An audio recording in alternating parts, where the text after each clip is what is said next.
दोस्तों, फिल्म की शुरुआत में हम एक आवाज को सुनते हैं जो कहता है कि मेरा नाम एंटोनियो है। मैं काफी फेमस हूँ क्योंकि लोग मुझे डेमंस को भगाने वाले, डेमंस को कंट्रोल करने वाले और इस तरह के कई नामों से जानते हैं। मैंने बहुत से लोगों के अंदर से डेमंस को भगाया भी है जादू करके, और ये शक्ति मुझे मेरी फैमिली से मिली है। दरअसल एंटोनियो का पूरा खानदान पीढ़ी दर पीढ़ी, यानी जिन्हें डेमंस ने कंट्रोल किया होता है, उनके अंदर से डेमंस को निकाल कर उनकी मदद किया करते थे। इसके बाद हम देखते हैं एंटोनियो को, जिसके बाद कबीले के कुछ आदमी एक लड़की को लेकर आते हैं जिसकी हालत बहुत खराब थी। वो बेहोश थी क्योंकि उसे डीमन ने पोजेस्ड किया हुआ था। तब एंटोनियो उस लड़की को अपने सामने लिटाकर उस पर जादू करने लगता है, जहां तभी वो लड़की एकदम से आंखें खोलती है। दरअसल उसके अंदर का डीमन जाग चुका था, जो उठते ही एंटोनियो पर पूरी तरह से हमला कर देता है। तभी वो लड़की पर और ज्यादा ताकतवर जादू करके उसे कंट्रोल में कर ही लेता है। इसके बाद कहानी काफी ज्यादा आगे जाती है, जहां एंटोनियो काफी बूढ़ा हो चुका है और वो इस वक्त मेंटल हॉस्पिटल में है। वो वहाँ एक औरत को अपने गुजरे हुए कल की कहानी सुना रहा था, जिस पर हैरत से वो औरत पूछती है, क्या पहले बहुत सारे डीमंस हुआ करते थे जिन्हें तुम भगाने का काम करते थे? तभी एंटोनियो कहता है कि वो सब लीजेंड्स थी, यानी डीमंस का एक ग्रुप जिसमें बहुत सारे डीमंस थे जो बहुत खतरनाक थे। तभी आकर एक डॉक्टर एंटोनियो को अपने साथ लेकर जाता है। तभी हमें पता चलता है कि एंटोनियो इसलिए हॉस्पिटल में है क्योंकि उससे किसी का मर्डर हो गया था। पुलिस की छानबीन करने पर उसके घर से बहुत सारा जादू और डीमंस को भगाने का बहुत सारा सामान मिला, जिससे पुलिस को लगा कि शायद एंटोनियो की दिमागी हालत खराब है। इसीलिए उन्होंने एंटोनियो को मेंटल हॉस्पिटल में भेज दिया था ताकि उसके दिमाग का इलाज हो सके। यहाँ पर वो अपना टाइम पास करने के लिए बाकी मरीजों को अपनी कहानियां सुनाया करता था। साथ ही एंजॉयमेंट के लिए यहाँ जो भी नाटक हुआ करते थे उनके स्क्रिप्टिंग करता था। तभी एक दिन वो डायरेक्टर से कहता है कि डीमंस को भगाने वाला आदमी कभी भी डीमंस की आंखों में नहीं देख सकता है, क्योंकि ऐसा करने से उसकी शक्तियां कमजोर होने लगती हैं और डीमन ताकतवर होता चला जाएगा। तभी वहाँ पर उसके दोस्त कहते हैं कि हम बोर हो रहे हैं, चलो अपने पास्ट की कहानियां सुनाओ। तब एंटोनियो उस वक्त की कहानी सुनाता है जब उसकी बेटी पैदा हुई थी। 6 नवंबर 1980 की रात थी। आसमान पर अजीब तरह का लाल रंग का चांद निकला हुआ था। चांद बिल्कुल पूरा था और तभी एंटोनियो की बेटी पैदा हो जाती है। और उस रात एक और बुरी बात हो गई। उसकी वाइफ पोजेस्ड होकर बार बार एक ही शब्द कह रही थी, कोरिया डीमन, कोरिया डीमन। ये सुनकर एंटोनियो काफी घबरा गया था। वो समझ चुका था कि उसकी वाइफ और बेटी को कोरिया डीमन से खतरा है, जो बेहद ही खतरनाक डीमन है। इसीलिए एंटोनियो अगली सुबह अपनी माँ और अपनी बेटी के साथ दरिया के किनारे जाता है और वहाँ एक रिचुअल जादू करता है। वहीं उसकी माँ एक जादुई हार बनाकर उसकी बेटी को पहनाती है, जो हर तरह के डीमन से उसकी रक्षा करेगा।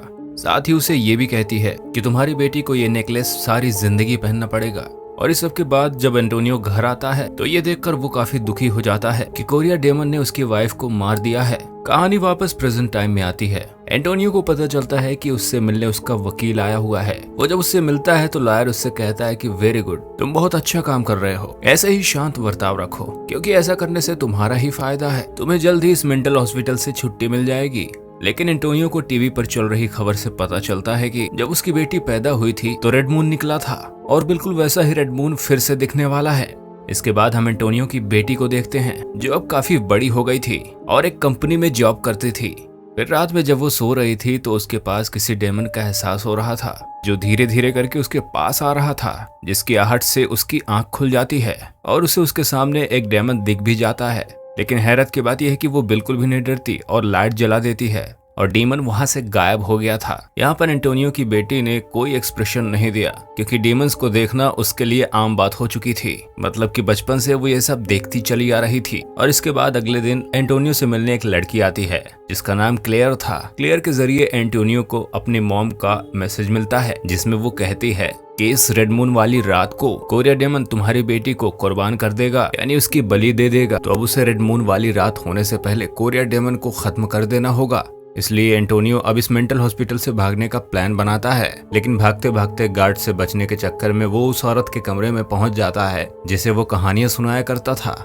वो कहती है कि तुमने अपनी बेटी की कहानी अधूरी सुनाई थी, आगे क्या हुआ वो तो बताओ मुझे। तो वो बताने लगता है कि हमारे खानदान के खून में स्पेशल तरह की ताकत है, जिसमें हमारा यकीन करना और खुशी से रहना बहुत जरूरी है, और अगर हम ऐसा ना करें तो हमारी शक्तियाँ कम होती जाती हैं। जैसे कि जब मेरी वाइफ की डेथ हुई थी तब मैं बहुत दुखी हो गया था, तो इसी वजह से मेरी शक्तियाँ कुछ हद तक कम हो गई थी, मैं कमजोर हो गया। जबकि हमारे मुकाबले हमारा दुश्मन कोरिया डीमन और ज्यादा ताकतवर हो गया। असल में मेरा यकीन कम हो गया था। और फिर जब मेरी बेटी थोड़ी बड़ी हुई तो मुझे पता चला कि मेरी बेटी के अंदर भी बिल्कुल मेरी ही तरह शक्तियाँ हैं। क्योंकि जब एक रात मैं और मेरी बेटी सो रहे थे तो कोरिया डेमन ने मेरी बेटी पर हमला कर दिया और उसके गले का नेकलेस चुरा लिया जो मेरी मॉम ने उसके लिए बनाया था। अब नेकलेस ना होने की वजह से मेरी और मेरी बेटी की ताकतें कमजोर होने लगी, जिसके बाद से उसका बर्ताव बिल्कुल बदल गया था और यहाँ जंगल में उसे रहने से परेशानी होने लगी, जहाँ हम शुरू से ही कबीलों की शक्ल में रहते आ रहे थे। इसलिए मजबूरन मुझे अपनी बेटी को शहर भेजना पड़ा, लेकिन यहाँ आकर भी मैंने अपना काम नहीं छोड़ा। डीमंस को भगाने का काम मैं अभी भी करता रहा हूँ। तो जाहिर सी बात है कि इस काम के लिए मेरे पास सारा सामान भी है,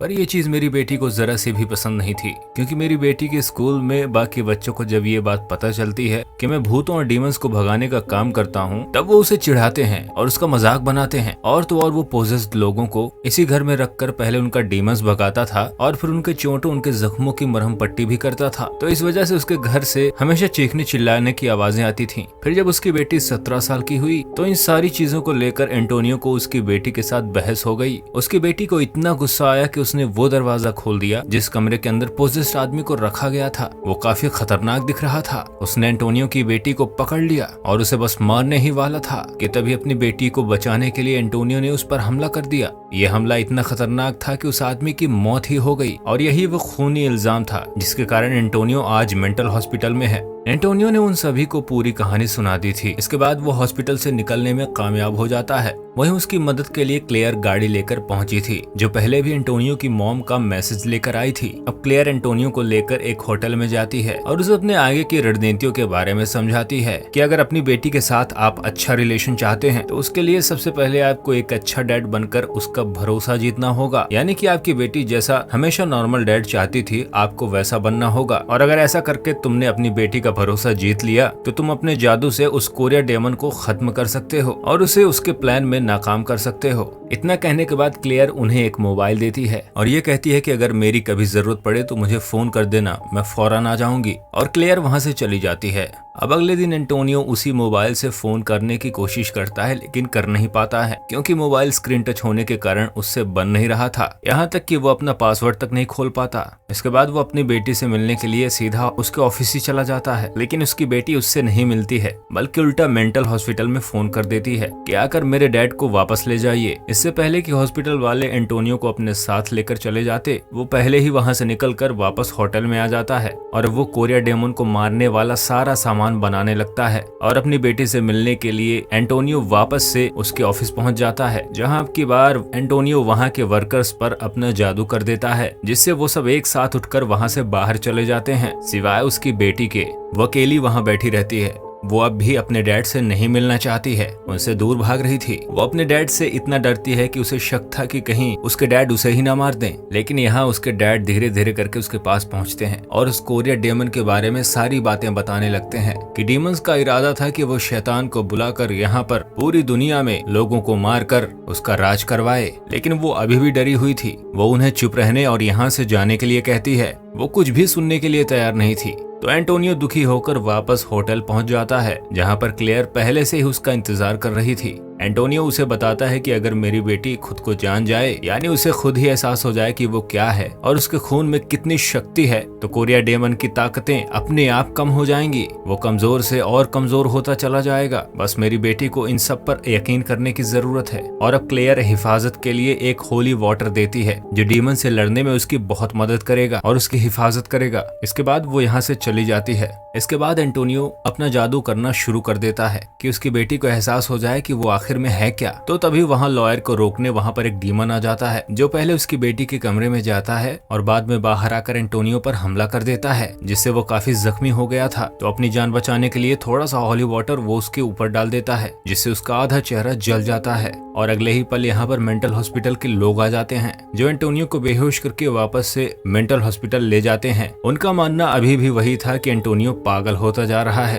तो इस बार उसे कसकर रस्सी से बांध दिया जाता है। और अगले दिन वो रात आ ही जाती है जब रेड मून होना था। आज भी वो लॉयर डेमन के रूप में एंटोनियो की बेटी के पास जाता है, क्योंकि वो उसका दोस्त था। उसे वो हमला करके बेहोश कर देता है और फिर उसे सेक्रीफाइस करने वाला काला जादू करता है। उधर हॉस्पिटल की एक नर्स जब एंटोनियो का सामान चेक करती है, तो उसमें उसे वो हॉली वाटर भी मिलता है, जिसे वो शरबत समझ के पी जाती है। उसके ऐसा करते ही वो बदलने लगती है, जैसे कोई क्रिएचर या डीमन बन रही हो, उसे भी किसी ने पोजेस्ट कर लिया हो। हो, वो काफी डरावनी लग रही थी। वो चीख रही थी और चिल्ला रही थी। वो पूरे हॉस्पिटल में घूमने लग जाती है, जिसे देखकर हॉस्पिटल के सारे लोग डरने लगते हैं और अपनी जान बचाने के लिए वो लोग इधर उधर भागने लग जाते हैं, जिससे वहाँ भगदड़ मच जाती है। वो औरत सीधा एंटोनियो के कमरे में जाती है। वो रस्सी से बंधा हुआ था तो उसे आजाद करने में मदद करती है। इसी दौरान यहाँ क्लेयर भी आ चुकी थी, जो एंटोनियो को लेकर सीधा उसकी बेटी के घर पहुँचती है। उधर एंटोनियो की बेटी पर उसका दोस्त लॉयर सैक्रिफाइस वाला जादू कर रहा था, जिस बीच उसकी बेटी को होश आ जाता है और वो अपने दोस्त जिसे पोजेस्ट किया हुआ था उसके पेट में चाकू घुसा देती है और वहाँ से छुपकर भागते हुए छत में चली जाती है। जिसके थोड़ी देर बाद वहाँ एंटोनियो और क्लेयर भी आ जाते हैं। उनके साथ में हथियार भी हैं,